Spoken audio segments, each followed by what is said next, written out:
Hoje nós vamos continuar estudando o Tribunal de Cristo e vamos terminar falando sobre bodas do Cordeiro. Fiquemos de pé para uma leitura bíblica acerca do tema. A todos que vamos ouvir aí, pelas gravações, nós desejamos também saudações. Tem irmãos,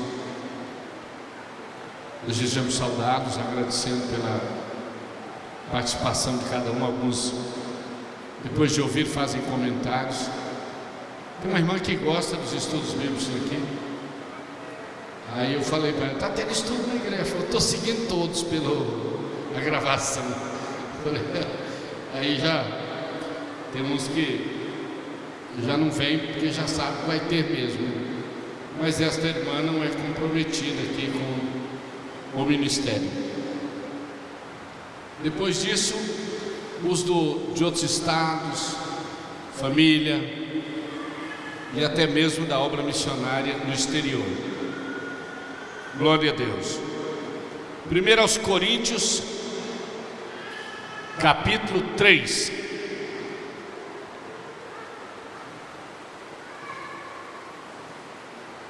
Versos 5 a 17. Vai ser uma leitura necessária. Então vamos aqui devagar. 1 aos Coríntios, capítulo 3, versículo 5 a seguir. Quem é Paulo? E quem é Apolos, senão ministros pelos quais crestes, e conforme o que o Senhor deu a cada um? Eu plantei, Apolos regou, mas Deus deu o crescimento. Pelo que nem o que planta é alguma coisa, nem o que rega, mas Deus que dá o crescimento. Ora, o que planta e o que rega são um, mas cada um receberá o seu galardão segundo o seu trabalho. Porque nós somos cooperadores de Deus, e vós sois a lavoura de Deus e edifício de Deus. Segundo a graça de Deus que nos foi dada, pois eu, como sábio arquiteto, pus o fundamento e outro edifica sobre ele, mas veja cada um como edifica sobre ele. Porque ninguém pode pôr outro fundamento além daquele que já está posto, que é Jesus Cristo. E se alguém sobre este fundamento construir um edifício de ouro, ou de prata, ou de pedras preciosas, ou madeira, ou feno, ou palha, a obra de cada um se manifestará.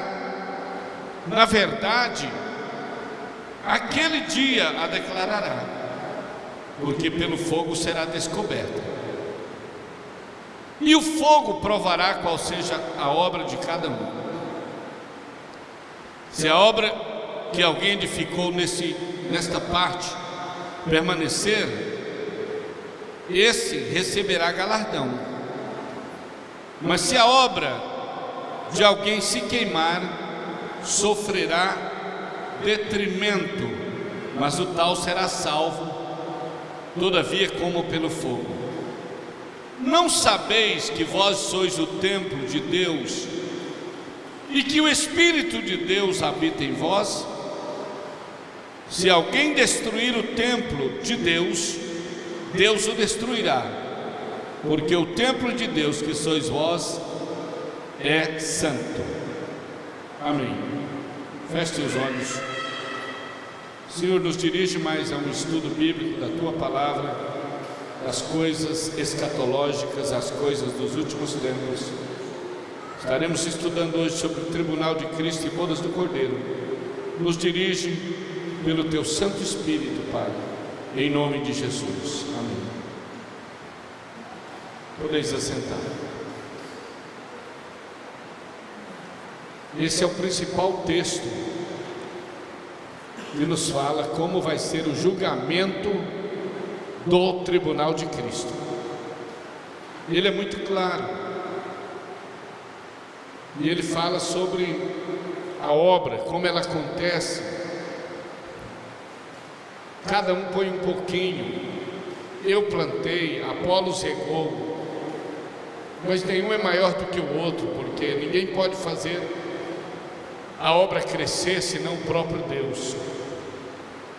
E ele vai explicando que há um fundamento, há um alicerce já pronto, que todos têm que construir um edifício em cima desse alicerce. E esse alicerce, essa base, é o Senhor Jesus Cristo. Ou seja, Ele já fez a parte dele, e agora Ele nos dá a nós a missão de fazermos a nossa parte. E a Bíblia classifica as nossas obras com materiais de uma forma bem clara para a gente entender. Se alguém, sobre esse alicerce, sobre essa base que Jesus já nos deu, edificar um edifício de prata, de ouro ou de pedras preciosas, o tal receberá o seu galardão. Mas se alguém edificar um edifício de palha, de madeira ou de feno, esse sofrerá detrimento na hora da provação, ou seja, vai ser destruído, porque a obra de cada um será provada pelo fogo, e o fogo é que vai dizer qual é a qualidade da sua obra, se ela é boa ou se ela é ruim. Agora que nós voltamos a trabalhar com garimpo, lá na missão, os irmãos às vezes dizimam com garimpo.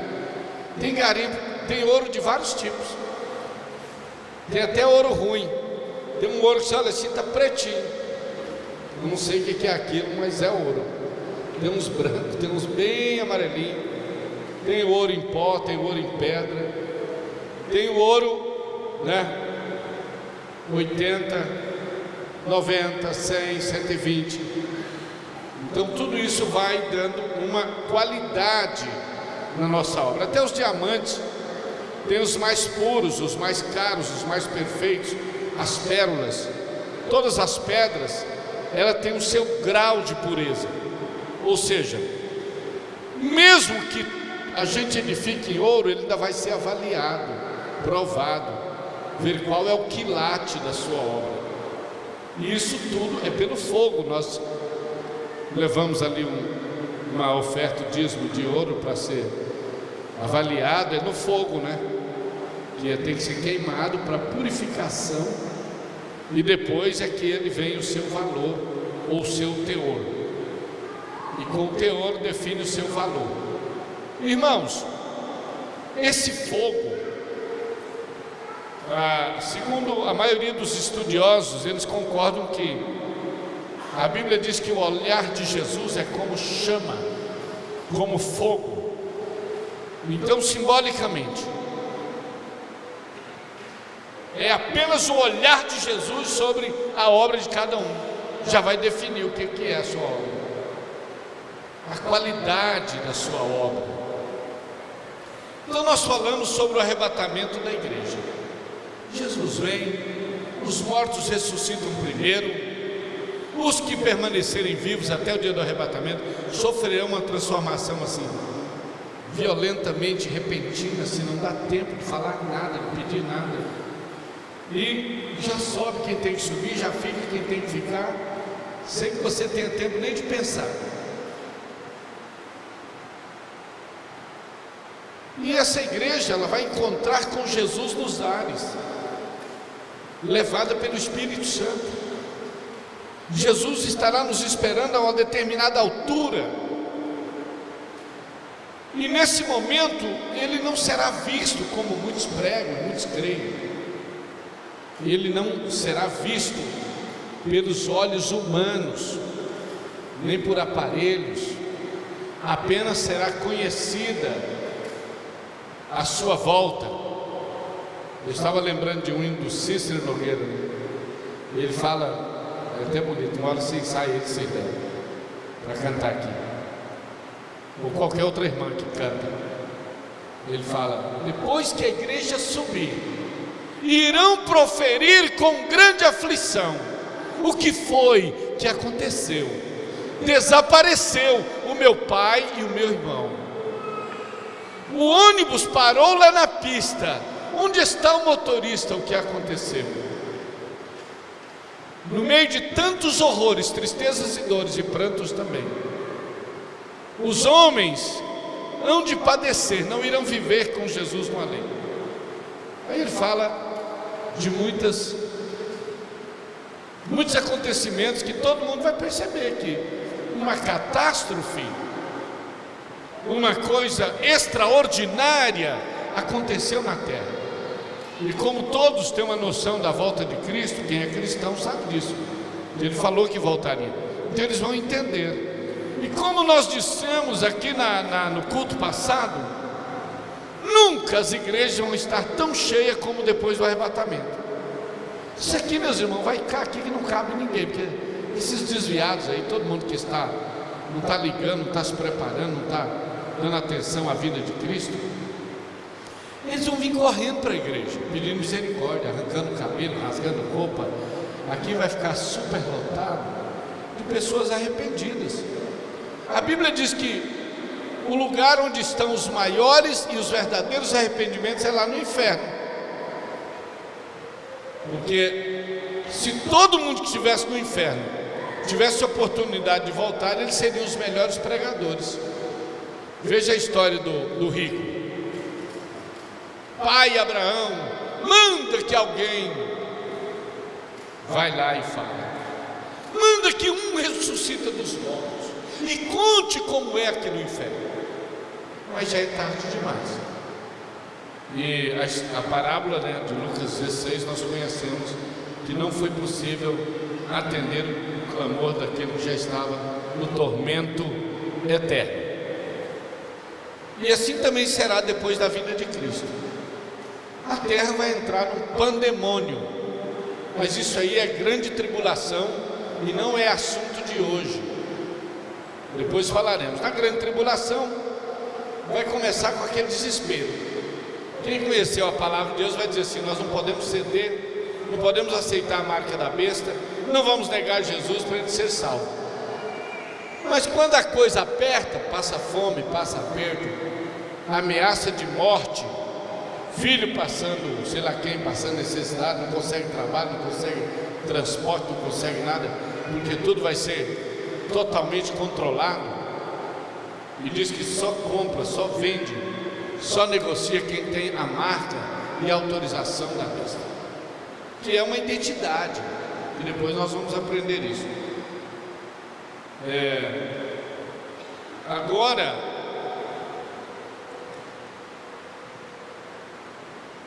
de acordo com a pressão, eles vão cedendo, devagarzinho vai cedendo, vai chegar ao ponto, é melhor aceitar logo essa marca dessa besta, porque não vai morrer de fome, e de sede, e sem trabalho. A pessoa vai cedendo pela própria pressão. Na verdade, se fosse um mês de prova, se fosse um ano, mas biblicamente são 7 anos. E esses 7 anos que o mundo estará vivendo a grande tribulação, a igreja estará já nos céus, passando por um processo, se preparando para retornar com Cristo para a implantação do milênio.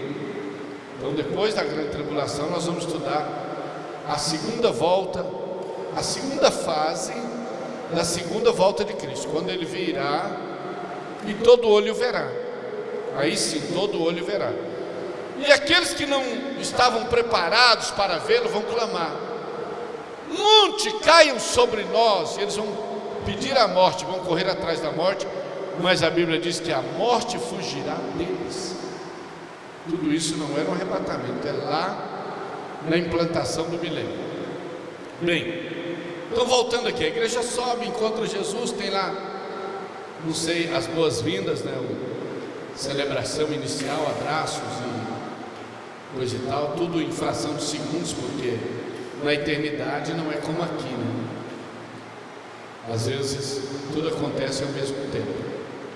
Mas pelo período bíblico da grande tribulação, que tem que passar esse período bíblico, então a igreja entra no tribunal de Cristo. É uma sala de julgamento, é um espaço com um trono preparado para julgar as obras dos salvos, de quem subiu no arrebatamento. Então é ali que vai premiar, galardoar, coroar. Cada um receberá o seu prêmio segundo o seu merecimento. Cada um terá que apresentar, chegou a sua vez, vai chamar o teu nome, e você vem diante de todo mundo, né? Aí tem uns que vêm com um monte de galho seco, né? Tem um montão de obra lá, levando para apresentar diante de Jesus. Quando as pessoas veem aquela pessoa carregando aqui, vai dizer: oh, esse aí tem muitas obras, né? Mas quando chega lá, que põe ali aquele montão, que o olho de Jesus, às vezes só sobra cinza. Então essa pessoa será envergonhada. Teve uma irmã velhinha que ela trabalhou a vida inteira limpando a igreja, e um dia ela teve um sonho. Ela chamou o pastor e contou o sonho. Pastor, eu estou tão envergonhada, porque eu sonhei que eu fui chamado para o tribunal de Cristo. Eu não tinha quase nada, pastor, eu só tinha três pedrinhas preciosas na minha mão, levando assim para Deus. Mas, irmãos, era pedra preciosa, é um material resistente. E toda pedra preciosa você não carrega em grande quantidade, não é verdade? Ela custa muito mais caro. É muito difícil conseguir encontrá-la. Então esse trabalho, essa edificação em materiais nobres, é aquilo que você faz com custo, com dificuldade, com lágrimas, com oração. É aquilo que você faz com o verdadeiro coração, o verdadeiro sentimento. Você não faz para ser elogiado, para ser visto. Você não faz pelo cargo, pelo título que você tem.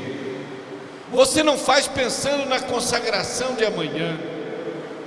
Não. Você faz porque você ama Jesus e quer agradar. E você faz, não está nem aí se você vai ser reconhecido, vai ser aplaudido, vai ser visto. Você faz por amor, por gratidão. E é isso que vai ser avaliado. Tem gente aí que tem muitas obras, mas é tudo teatro. Grandes nomes, grandes pregadores, grandes. Às vezes, irmão, lá no tribunal de Cristo ele vai ficar assim, bem sem gracinha. Enquanto que pessoas sem nome podem ser altamente glorificados e honrados. Tem até é antigo, acho que a maioria já ouviu isso aqui. O pastor que foi arrebatado e foi levado à sala dos galardões ou das coroas. E ali, irmãos, era cada coroa mais bonita que a outra. Mas tinha uma que destacava. Aí o anjo falou, fala aí qual que é a sua coroa. Ele olhava naquela bonita, mas com medo de falar que era dele. Eu não sei, Senhor, tu sabes. Todo nervosinho. Não, mas dá um palpite aí, fala alguma coisa. Qual a coroa que você acha que é sua? E ele insistiu para não falar. Não sei, Senhor, tu sabes. Aí o anjo foi na coroa grande, na mais bonita. Falou, você imagina que essa coroa? Não, Senhor, pensando que era dele. Não, Senhor. Aí naquele diálogo o anjo disse, você lembra da irmã Maria, fulano de tal? Irmão, o pastor demorou a lembrar da irmã Mariazinha. Qual? Aquela que senta lá e tal, aquela tal. Não era conhecida da igreja. O anjo falou: essa coroa é dela. Aí ficou aquela pergunta: mas por que, Senhor? E o anjo responde: quando você prega bonito, você acha que é você? Não é. Eu estou respondendo as orações da minha filha, da minha filha. Quando você ganha muitas almas, não é você não tem orado o suficiente, não tem feito o necessário, mas ela tem. E o anjo foi enumerando todas as obras que aconteciam na igreja, e que a maioria tinha a ver com as orações e a fidelidade e o zelo daquela irmãzinha desconhecida. Então isso é para os irmãos terem uma ideia mais ou menos como será o tribunal de Cristo. Muitos desconhecidos serão honrados, louvados, retribuídos de forma maravilhosa, e outros muito famosos nessa terra serão quase anônimos ali em cima. Então aqui nós vimos no versículo 8, 3:8 fala assim: o que planta e rega são um, cada um faz o seu chamado, né? Por isso que esse negócio de rejeitar cargo não é de Deus, não. Vai até o fim.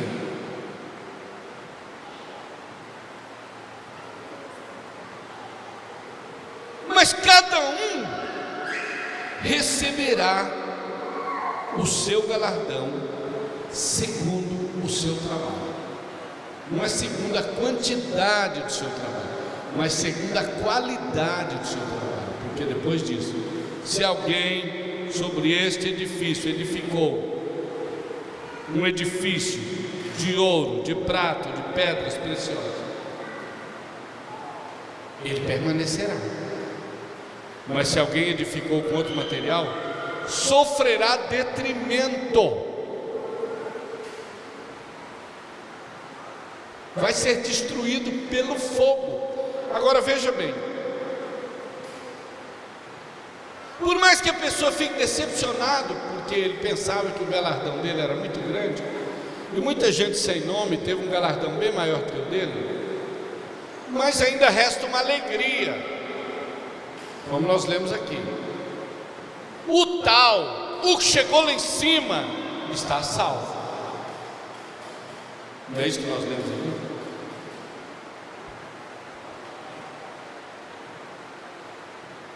A obra, verso 13: a obra de cada um se manifestará. Não tem jeito de esconder, ela vai aparecer o que ela realmente é. Na verdade, aquele dia, o dia do tribunal de Cristo, declarará o material dessa obra, dessa construção.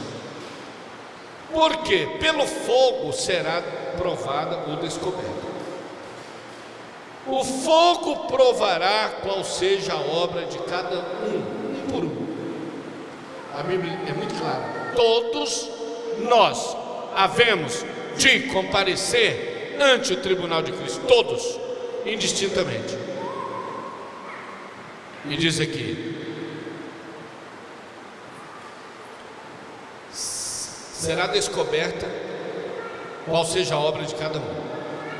Verso 14: se a obra que alguém edificou nesta parte da provação do fogo permanecer, então receberá o seu galardão que ele merece. Se a obra de alguém se queimar, desaparecer, sofrerá detrimento, destruição, vergonha. Mas resta uma boa notícia: o tal que está sem obras, não vai ter um galardão, talvez não vai ter uma coroa, não vai ter um destaque. O tal que subiu no arrebatamento será salvo, ele não volta, ele não é devolvido à terra, porque se ele subiu é porque ele já vai ficar lá em cima. O tribunal de Cristo não é para condenação, é para premiação, é para o reconhecimento do valor do trabalho de cada um. Então vamos aqui. Se a obra de alguém se queimar, né, o tal será salvo. Todavia, como pelo fogo. E aí ele fala: vós sois o templo de Deus, e vamos usar esse templo de uma forma correta. Agora, salvo como pelo fogo, é um dizer, é um ditado, que eles tinham os ditados dele, nós temos os nossos. Se fosse hoje, se fosse nós escrevendo assim: o tal será salvo por um tris. Sabe o que é um tris? Nem eu não sei, mas é um negócio assim, um fiozinho de cabelo, né? Vai ser salvo como se fosse de pendurado num fio de cabelo, mas vai se salvar, vai escapar. Um tris. Glória a Deus. Então aqui nós temos um resumo geral do que é o tribunal de Cristo.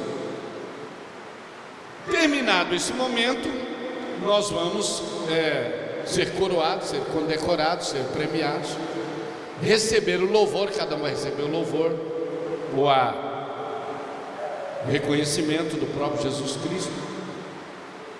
E então nós vamos ser convidados às bodas do Cordeiro.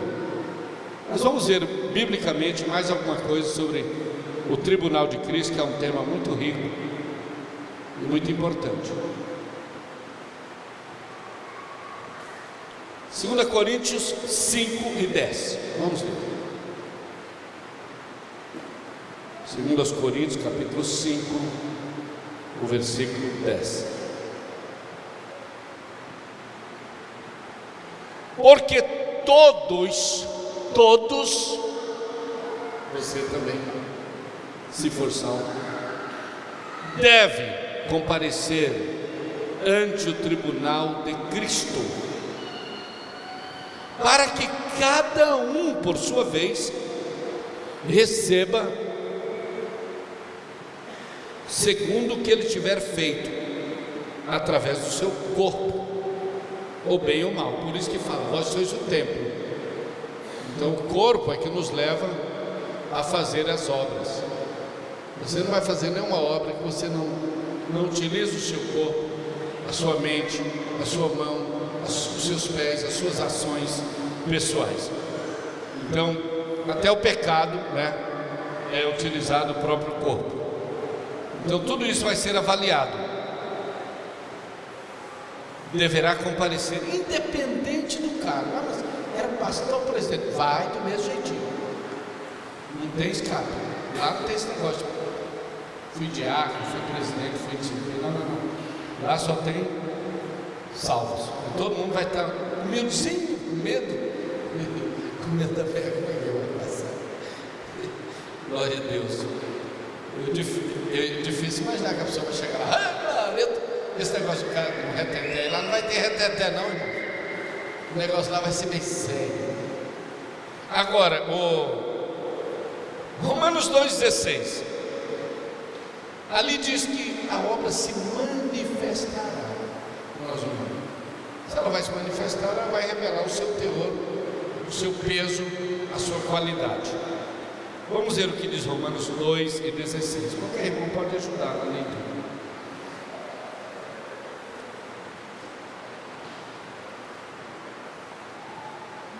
Glória a Deus. 2,16.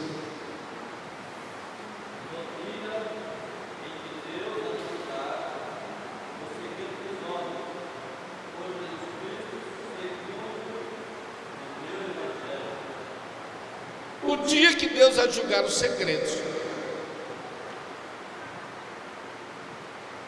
Então é como se vai ter um balanço, né? Obras boas, obras más, tudo vai ser revelado. Eu não sei se você passará vergonha ali em cima,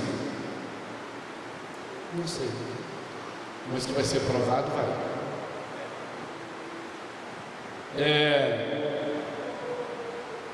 Seremos julgados como servos. Ninguém, eu disse, não vai ter pastor, diácono, você é apenas um servo. E como servo, será avaliado o seu quê? Serviço. O servo serve, o servo faz serviço para Deus.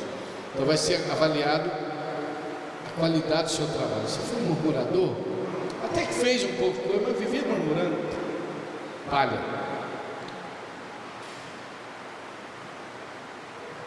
Não glorificava a Deus por nada, sempre estava amargurado. Então, seremos julgados como servos pelos serviços prestados. É como a Bíblia diz, é o dia da prestação de conta dos talentos. Ai, Senhor, está aqui um talento, só consegui trazer de volta. Servo, mau, infiel. Devia ser negociado. Senhor, aqui está 2. Os 2 e mais 2, 4. Opa, produziu, cresceu. Senhor, aqui estava 5, mas tem que conseguir mais 5. Granjeou, negociou. A Bíblia diz que nós devemos negociar com os dons e os talentos que Deus nos deu. Devemos ir mais além do que nos é esperado e cobrado. Você recebeu tanta bênção, fica esperando ser elogiado, ser aplaudido pelo homem, reconhecido, e aí fica bicudo, não faz,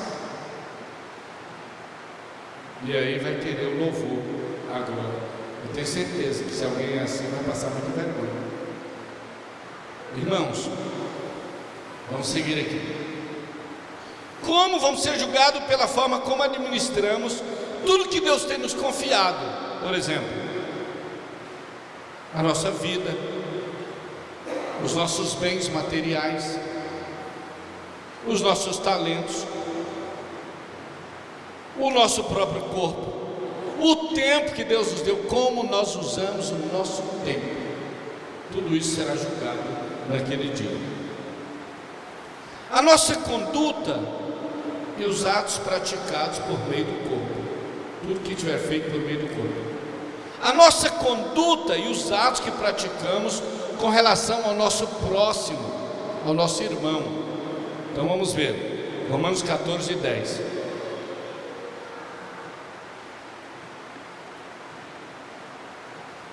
Mas tu, porque julgas teu irmão, ou tu também, porque desprezas teu irmão, pois todos havemos de comparecer ante o tribunal.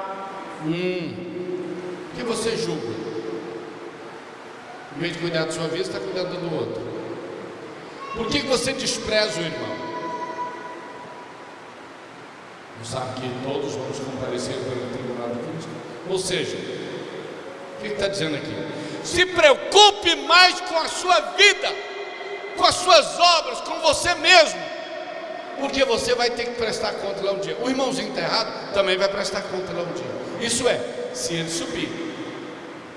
Então eu não posso perder muito tempo com esse negócio de fiscalizando, pesquisando,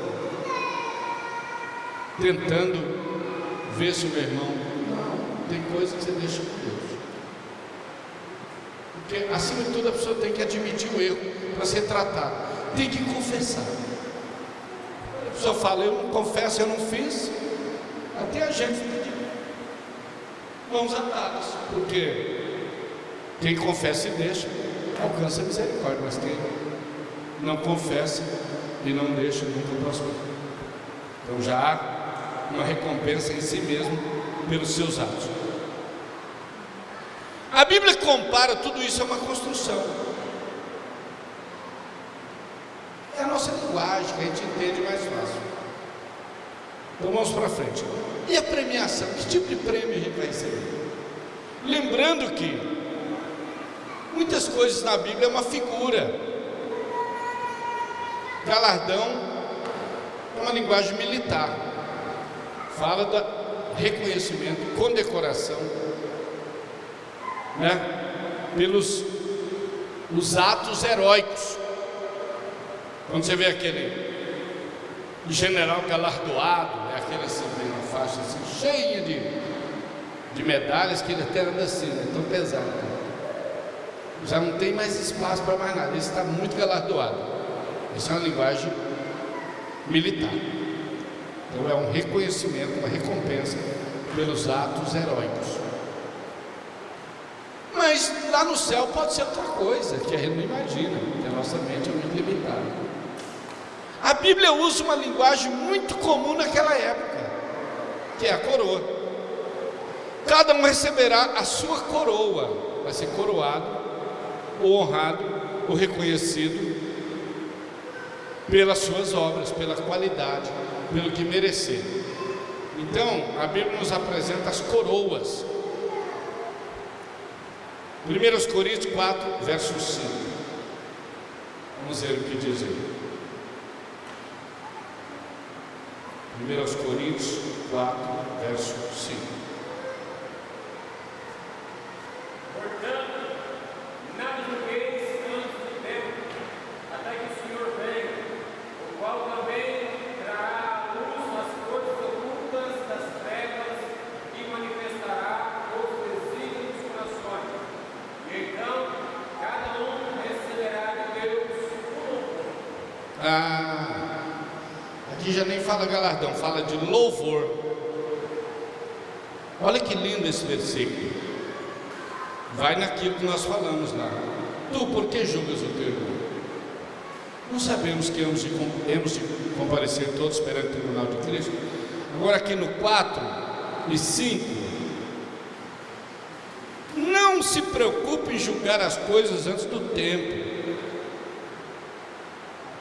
até que o Senhor venha. Quando Jesus falou a parábola do trigo e do joio, ele foi claro, ele falou: às vezes o trigo vai ficar misturado com o joio, e não pode nem arrancar, porque se arrancar estraga. O trigo está muito colado, muito enraizado.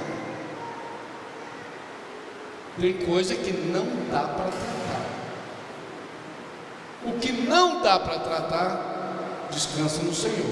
Você fez a sua parte. É isso que está dizendo aqui. Nada julgueis antes do tempo, até que o Senhor venha, o qual trará à luz as coisas ocultas das trevas e manifestará os desígnios secretos do coração. E então cada um receberá de Deus o louvor. Agora, o arrebatamento é um julgamento. No arrebatamento você vai ser julgado rapidinho, né? Obras boas, obras más, não está salvo, não sobe. Subiu é porque vai poder ficar lá em cima. Aí chega lá, vai ser o louvor, o galardoamento, a coroação, aí outro julgamento para ver o que você merece. Mas, como já explicamos, não há mais condenação. Agora, se alguém subiu e chega lá, tem que se manifestar os desígnios falsos do coração dele. Vai se manifestar. É por isso que eu falo que você vai estar muito humilde, muito murchinho, pedindo misericórdia. É o dia de pedir por misericórdia. Aleluia. Apocalipse 22, verso 12.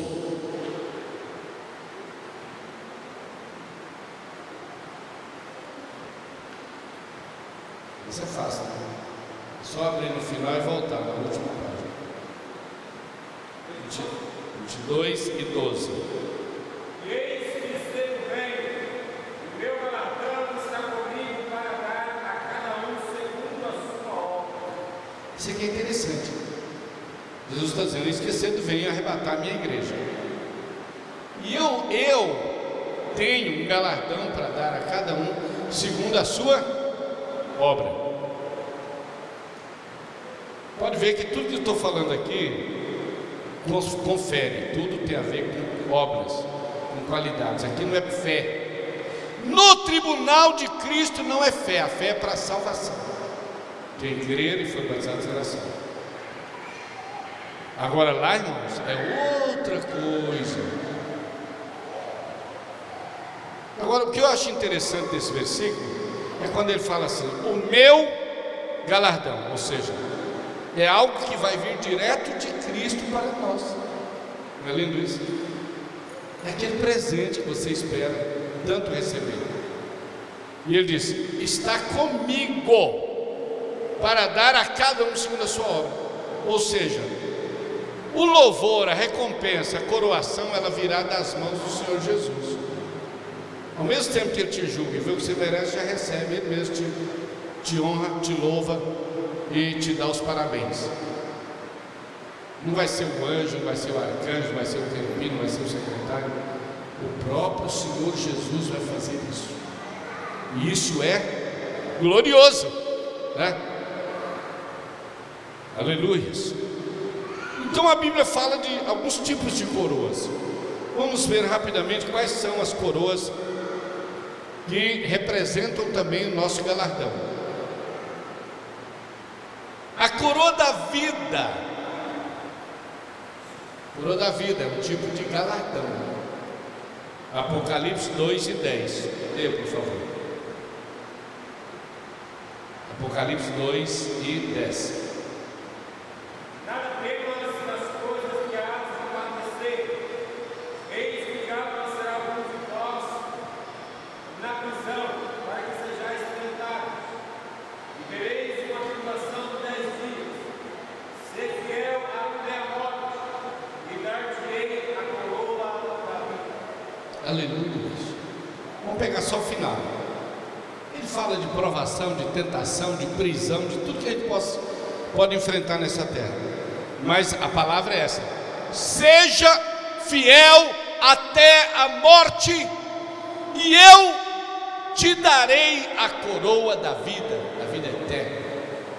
Então a coroa da vida, a gente entende aqui que é para alguém que venceu as maiores perseguições, provações, e foi fiel, não negou Jesus diante das tentações, foi fiel até a morte.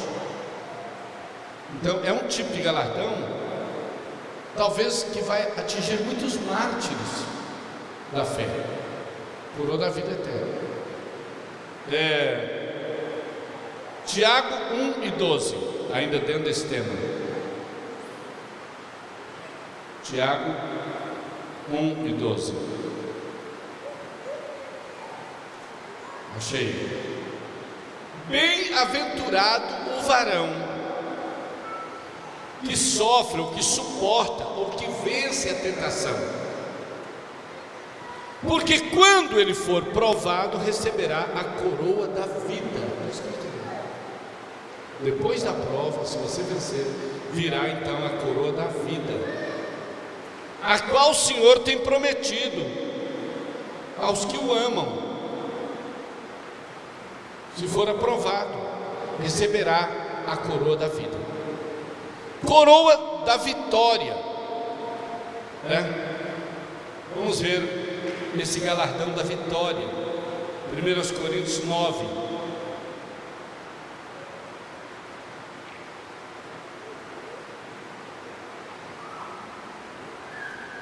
Vou ler aqui porque a gente vai ler um pouquinho mais.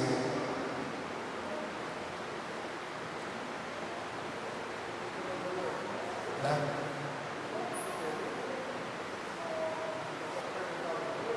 Pode perguntar.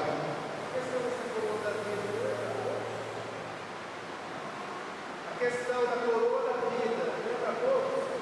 Pode ser também. Todos que venceram, né, que chegaram lá. Mas eu estou indo pelo que a Bíblia diz. Ela menciona as coroas e menciona o porquê. Mas pode ser para todos, eu creio plenamente nisso. Que não é uma coroa, talvez, é apenas um destaque. Esse aqui venceu nesse tipo de pressão, nesse tipo de tribulação, nesse tipo de tentação. Então as pessoas poderão ser identificados pelo que ele enfrentou e pelo que ele venceu, pelo que ele fez, pelo que ele produziu, mais ou menos assim. 1 Coríntios 9, versículo 25 a seguir. Ele diz aqui, vamos ler o 24. Não sabeis vós que aqueles que correm no estádio, Todos na verdade correm, mas um só leva o prêmio. Então, prêmio é outra designação para o galardão. Correi de tal maneira que o alcanceis. Todo aquele que luta, de tudo ele se abstém, e eles o fazem para alcançar uma coroa corruptível que perece. Nós, porém, uma coroa incorruptível. Pois se assim eu corro, não corro como uma coisa incerta, assim combato, não combatendo o ar. Antes subjugo o meu corpo e o escravizo, o reduzo à escravidão, para que, empregando eu aos outros, eu mesmo não venha de alguma maneira a ficar reprovado. Então essa é a coroa da vida, aliás, coroa da vitória, reconhecida também como coroa incorruptível. É outra coroa que a Bíblia revela. Vamos para a coroa da justiça, 2 Timóteo 4, 7 e 8.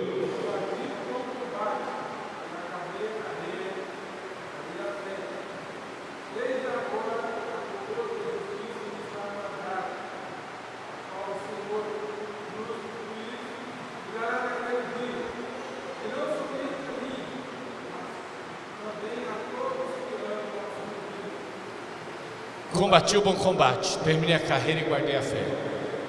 Desde agora a coroa da justiça me está guardada, a qual o Senhor, o justo juiz, lá no tribunal de Cristo, me dará naquele dia. Não dará somente a mim, mas dará a todos aqueles que amarem a sua vinda. Então é uma outra designação de galardão. Vamos ver mais aqui a coroa de glória ou coroa de gozo. Toda vez que a Bíblia menciona coroa de glória ou coroa de gozo, ela relaciona isso muito com almas, com vidas, ganhador de almas. Vamos ver o que a Bíblia diz. 1 Pedro 5, de 1 a 4. 1 Pedro 5, verso de 1 a 4. Deixa que eu leia, por ser extenso. Aos presbíteros que estão entre vós, admoesto eu, que sou também presbítero com eles, e testemunha das aflições de Cristo, participantes da glória que há de se revelar.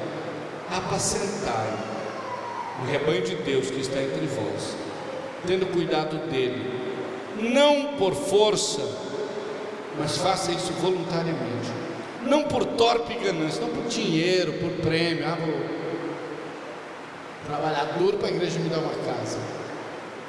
Aí já é ganância. Faça por amor. Se a casa vir ou se o carro vir, não pode ser participação humana, não pode ser indireta, não pode ser esse negócio de ficar indo só visitar os ricos. Tem gente que só cola nos ricos, já viu isso? Pensando em ganhar alguma coisa. E aqui na festa teve 2 testemunhos de carro, né? Ganhei um carro. Eu nunca ganhei nada assim grande assim. Eu não sei se eu que sou muito já assim, sistemático, já não gosto de colar com isso. Assim, eu vejo só os testemunhos. O carro, eu deixa eu ver, nós dois aqui, ó. Sempre é uma camisa, um paletó, um sapato. Mas sou feliz. Eu sou feliz porque eu faço para Jesus. Não tenho nenhuma inveja. E Deus continua me abençoando, Ele vai abençoar a mesmo. Então não olhe para o irmão. Eu falei isso aqui na minha posse. De ninguém cobicei o ouro e a prata. E o dia que eu sair daqui eu vou dizer isso. Eu não fiquei rico aqui. não construí aqui, eu não fiz nada, porque eu vim para fazer para Deus, e eu não penso em levar, quero levar aquele que vai contar para o meu galardão e para a minha coroa. Amém? Glória a Deus. Se entrar de uma forma ou de outra, você não joga fora, né? Versículo 3: não faça como tendo domínio sobre a herança de Deus, mas faça servindo como exemplo. Dê o primeiro exemplo, que depois tudo fica mais fácil. E quando aparecer o sumo pastor, alcançareis a incorruptível coroa de glória. Então, no medida como eu trabalho com as almas, com as vidas, meu trabalho pastoral, isso pode representar uma coroa de glória. E também há uma designação sobre isso, vou pular, mas 1 Tessalonicenses 2, 19 e 20, Filipenses 4, vamos ler Filipenses 4, 1 está aqui.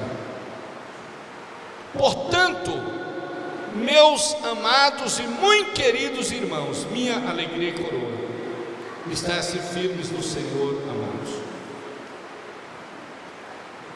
Paulo chama muito as almas que ele ganhou de coroa de gozo, coroa de glória. Vós sois a minha coroa, o meu galardão, minha recompensa. E de alguma forma isso vai contar lá em cima mesmo. Amém? Então aqui haverá grandes surpresas e grandes revelações. Em resumo, para resumir tudo isso, o que é que te motiva a fazer a obra de Deus? O que vai ser analisado lá em cima é qual é a sua motivação, a sua gasolina, o que te move em fazer a obra de Deus. É o amor? É a dedicação? Ou está querendo glória terrena? Se é glória terrena, meu irmão, que Jesus tenha misericórdia de você. Bem, resumindo aqui essa parte, o tribunal de Cristo é isso. Eu acho que eu fui muito claro aqui, biblicamente, explicando detalhes interessantes. Se tiver alguma pergunta, né, alguém pode fazer agora ou no final, sobre o tribunal. Vamos resumir falando de bodas do Cordeiro.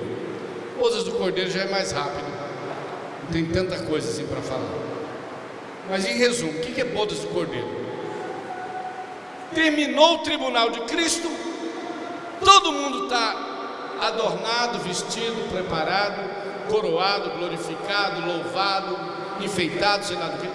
Aí é a hora do casamento. Biblicamente, há uma grande sala do casamento entre Cristo e a igreja. E ele vai introduzir a sua noiva ou a sua esposa à sala do banquete, vai convidá-la. Então aí já passa aquele momento de vexame, de vergonha, de medo do que vai revelar, e entra um momento de glorificação, de louvor. Quando eu falo medo, vergonha, irmãos, não é essa coisa terrena, não. Porque só de você estar lá em cima já está super feliz, não é verdade? Nossa, já está só louvando, glorificando, mas claro que pode ter uma surpresinha, né? Eu estava pregando um dia sobre isso, aí ele levantou e falou: você estava meio desviado. Ele falou: pastor, eu quero ir para o céu de qualquer jeito, nem que seja para morar debaixo da ponte. Eu falei: ó, meu amigo, eu não sei se lá tem ponte não. Não li ainda, mas é um sentimento. Só de estar lá, irmãos, já é a glória, já é tudo para nós, não é verdade? Agora, melhor estar lá e coroado, melhor estar lá e reinando e assentando em tronos com Cristo. É o que a Bíblia nos promete.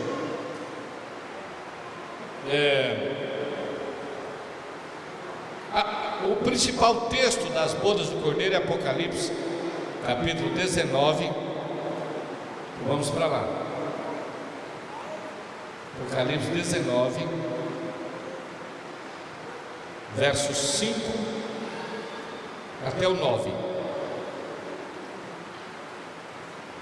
E saiu uma grande voz do trono que dizia: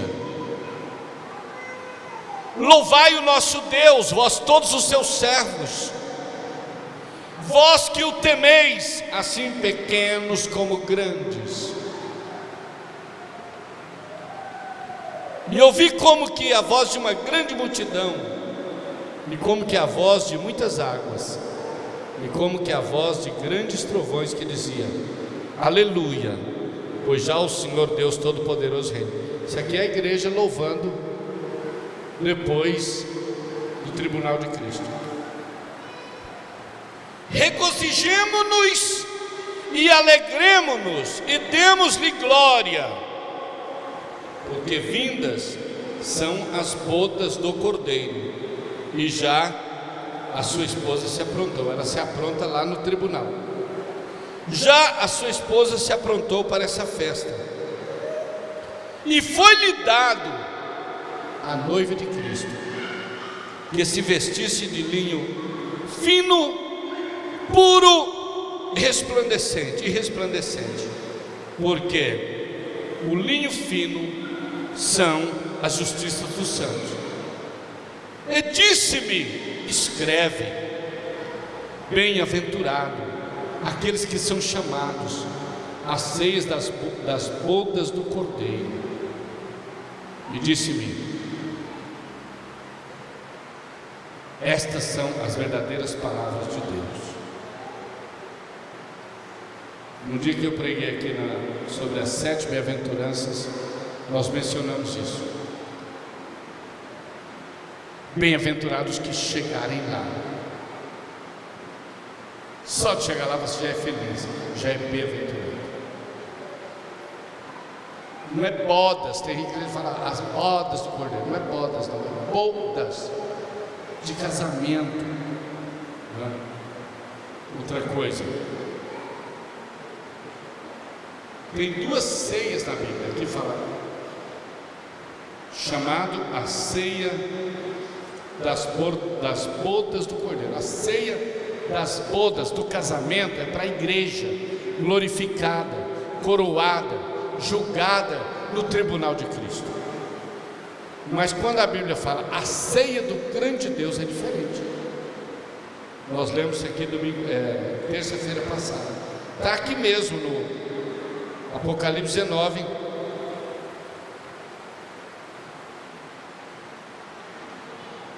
versículo 17. E vi um anjo que estava no sol, e chamou e clamou com grande voz, dizendo a todas as aves que voavam pelo meio do céu: vinde e ajuntai-vos à ceia do grande Deus. Então, ceia do grande Deus é juízo, é o juízo de Deus sobre o trono da besta, sobre o seu exército. E aquelas carnes, aquelas vísceras, as vítimas daquele julgamento se tornarão comida para os animais, para as aves de rapina, e eles serão convidados por Deus para se fartarem. Mas a igreja é convidada para entrar na sala das bodas do Cordeiro, a ceia que Jesus preparou para mim e para você. Amém? Glória a Deus. Nós temos o Salmo 45, achei lindo. E ele é pouco conhecido. Aleluia, se escutasse. O Salmo 45 é lindo. Você lê ele em casa. Vocês leem em casa. Ele é pouco conhecido. Não lê agora não, porque ele é grande. Eu ia ler aqui, mas o horário já não dá mais. Ali, meus irmãos, é uma descrição das bodas do Cordeiro. Como que a igreja vai estar vestida? Como será? Né? Tudo tão lindo, tão maravilhoso. Mas deixa você ler isso hoje, antes de dormir em casa. Vamos aqui comigo, só para terminar.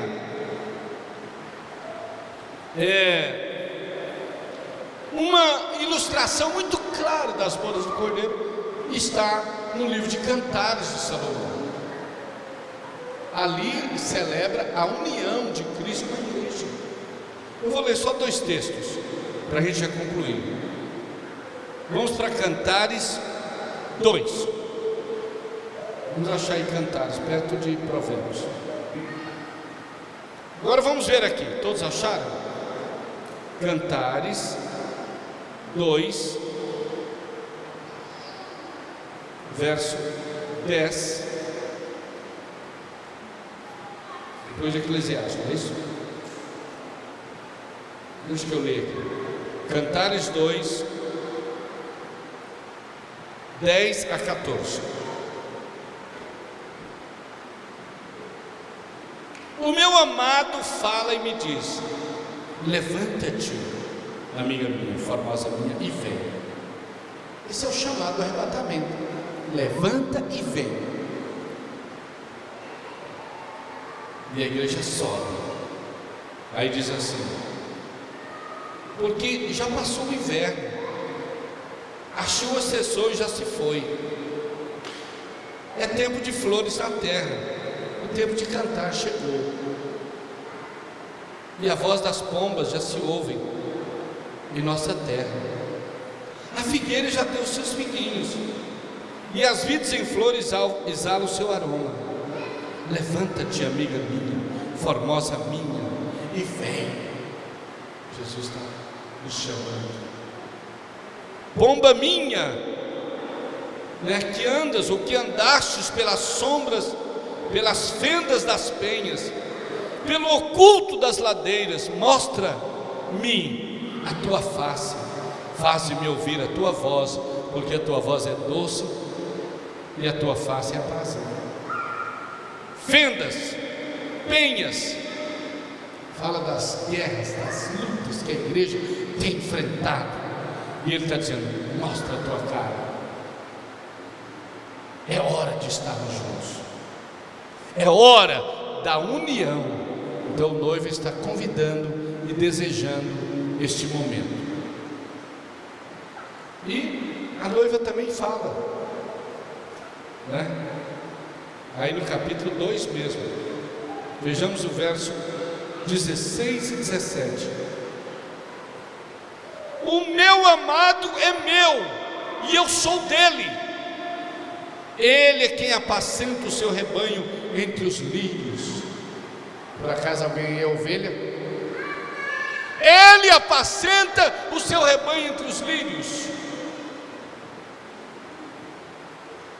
Antes que refresque o dia, e antes que caiam as sombras, né? Antes da grande tribulação, está dizendo aqui. Volta, amado meu. A igreja diz: Maranata, ora vem, volta. Ele fala: sobe, vem. E a igreja fala: vem logo, volta. Volta, amado meu, antes que caia a noite sobre essa terra. Faze-te semelhante ao gamo e ao filho dos veados, dos servos, sobre o monte de Betel. Tem um hino que fala: o meu amado vem saltando sobre os montes. Fala dessa vinda de Cristo, né? Ele vai descendo, porque os servos das montanhas, irmãos, hein? Aquilo ali é incrível. Esses tipos de servos, de cabritos das montanhas, sobe até nesses paredes que precisa, e desce também do mesmo jeito. É uma coisa incrível que ele sobe em cima de água, lá em cima. E a Bíblia compara a volta de Cristo como aqueles servos descendo aqueles montes íngremes. Desce, amado meu, vem por tua noiva. Glória a Deus. E depois disso é o Salmo 45 que você deve ler. Vamos terminar aqui.